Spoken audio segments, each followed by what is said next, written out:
right, 4:15. Everyone's given their thoughts on the draft at large. We felt it appropriate to bring on someone who is as good as it gets covering this team and maybe provide a different perspective. He is Dave Birkett. Hello, Dave. How you doing, buddy? Michael, I'm doing excellent. How about yourself? Enjoying the weather. Of all the places we could live, we live here. I don't know why. Absolutely. All right, let's start. Friday, I defended the Hawkinson thing. Didn't love it. I would never do it, but I understood it. Start there. Where are you at with the first-round selection of Hawkinson? Yeah, I think I'm probably in lockstep with you there. I mean, it's look, you can argue the value, right? A tight end, number 8, maybe it's not the best value, but Hawkinson is a really good player. He's what they want on offense. He's what they want in the locker room. He's sort of, the image of how they want to build this team. So I get it. I understand why they took him. I think he's going to be a really good player in time. Maybe even next year he's going to play a pretty big role. But, the only argument I think you make there is the value, whether you want an Ed Oliver or a Devin Bush or somebody of that ilk. But, no, I think it's a fine pick. I think it's a safe pick. That's what Bob has shown he's going to do over the years. So, that's about what I expected from the Lions. Now, safety, I agree with you. The first-round picks have all been safe. Decker was safe. Davis was safe. Ragnow was safe. Hawkinson safe. Now, here we go. The rest of this draft, I hated. Just for me, I think they need different things. I don't think they address things. I don't think they added starters. But the second-round pick, Dave, when that pick flashed up, what was your response to that? It was who? I didn't know who he was. I'll be real honest that I just didn't have a clue. And I texted 4 or 5 scouts that I knew around the league just to get some opinions because I didn't know. I knew nothing about him other than Hawaii and looking at the numbers. And look, Mike, I think, so some of these guys, they liked him as a player. They did think he was overdrafted a little bit. I had one scout. I got four scouts that got back to me right away. One of them said clear day 3 pick on their board, didn't like him. The other 3 liked him as a player. Thought he was a little bit overdrafted, but I will say there was one guy in particular that got back to me. He said, you know what, fits what they want to do. Wouldn't have made it to day 3. Probably wouldn't have made it to their 3rd round pick because he's a Patriots type guy. Maybe the Patriots would have taken him. So I don't know that the value was there. It's certainly not the direction I would have gone. But just to give you some insight into what the Lions were thinking. He's a big linebacker. He fits. It's a position of need for them just because they had nobody behind their first 3 starters. So they clearly went into the weekend wanting to get a linebacker. And after those first guys came off the board in round 1, this was the next best guy on the board. What was their aversion seemingly to drafting a corner? Now, I know they got to it in the 5th round, but I mean, okay, you don't like Greedy Williams. What about Juwan Williams? What about Justin Lane? Whatever it may be. I was just shocked they didn't address corner in a meaningful way. Were you? Right, and I thought that's where the value was going to be, either corner or safety in round 2, and that's kind of what I thought they were going to go heading into that day. And we saw a run on some of the defensive backs early, and even after that, there were still some of those guys that you mentioned were there for the Lions had they wanted a guy. Now, look, I like the 5th round pick. I'm not going to try to pronounce his last name, Amani, right? Penn State kid. He's taller, he's longer. He's not Tease Tabor because he runs a sub-5, so 4.5 that is. I think they might have got some value there. Like that might be a pick that turns out to be a pretty good one for them. But Mike, I'm going to share something else with you and get the siren ready, guys. Because look, I was talking to another guy last night, scout last night, and exactly. But I was asking him about the Lions. It was just for one of the season preview magazine stuff that I do, and I have to break down the roster from a scout's point of view. And the guy said, you know what? Trey Flowers, nice player, start for just about any team in the league. Darius Slay, good player, would start for any team in the league. I like Stafford better than some other guys, but he said this team has no guys. They have no dudes, nobody that's just a playmaker and is going to create turnovers and get sacks, and same thing on offense. So I think Bob talked about that after the season, and to me, that's still where this team lacks. See, I'm glad you said it. Like I had a caller, 15 minutes ago, and it was this issue of, if you're the Eagles or the Chargers, if you're a loaded team, you're not looking for guys to start. You're looking for niche. You're looking for contribute. You're looking for situation. The Lions, they don't have high-level guys. I mean, Quinn is not drafted. If you want to say Agnew, Pro Bowl punt returner, fine. You haven't drafted Pro Bowlers. That's how this league is defined as to whether you can win a Super Bowl or not. Dave, they came into this draft. I don't know. Are any of these guys starting outside of Hawkinson? I don't think so. I think Hawkinson's the only one, and look, there were some, I know they spent money on Jesse James, but I think a lot of people across the league thought he's sort of a backup caliber tight end, so Hawkinson is going to be the guy that steps in there. But those other guys, I mean, the linebacker's going to be a backup probably right away. You still have Christian Jones, in theory he's going to take over in 2020.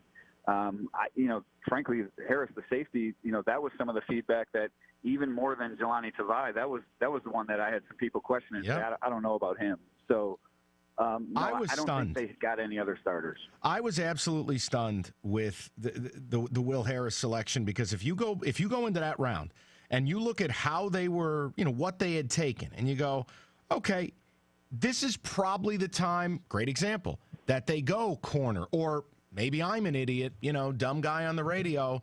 I go, geez, you had an all-pro walk out the door. Might want to bring in another offensive lineman to compete. Phil, that Nate Davis kid people loved, maybe the best non-Power 5 guard out there. Dave, they didn't address O-line. They didn't address corner. I couldn't believe the Will Harris pick. Well, I'll say this, right? And, I think Bob was right what he said about day 3, right? You don't want to reach for day 3. You just take the best guy on your board. And frankly, you should probably do that, in any round. But day 3 especially, because you draft some guy in round 6 just to get a guard. Well, chances are you're going to be looking to replace him in a year or two anyway. So, right. The day 3 picks, look, maybe there's some special team specific skills they bring or some backup positional value that they needed. Those picks didn't bother me. I think this draft the story of it will be told in the first couple picks. And I think Hawkinson is going to be a really solid player in the NFL. It's probably going to come down a lot to the linebacker and what he brings to the table. I said this early. I want your perspective. You've covered them. You've done it as long as I've been here. This draft felt like, I'm not saying it is, I'm just saying it felt like coming on the air in 04, 05, 06 and going, oh boy, this is risky. That this is like the type of draft where he's either going to get the last laugh and say, see, I'm a genius, or this is going to be the draft that gets him fired. Is that crazy that's how I felt?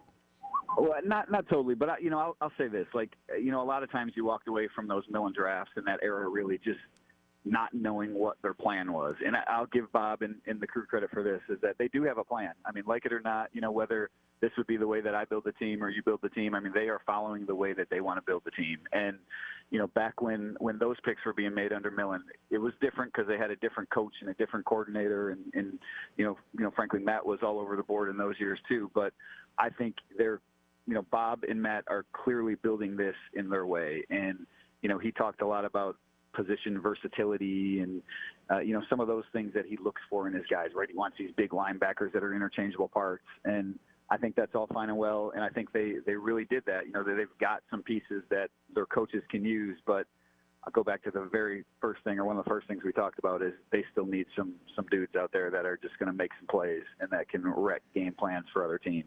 Right now, Mike, to me, it just strikes me as they're counting on Matt Patricia being the smartest coach in the room to every week come up with a game plan that's going to beat some teams. And I think it's more about players and coaches. Well, and I think people get lost in the sauce when they start comparing it to the Patriot way, and they forget that the Patriots have always had some of the highest level guys in the sport. Yes, they are able to put other mid-round picks around those guys, but they've always had studs. Like when you look at it, and I know it's not everything, but Vegas isn't stupid. They're not giving away free money here. There's only 5 teams in the league with a lower over-under than the Lions post-draft. The Lions are set at 6.5. That's a direct comment, a direct statement on talent.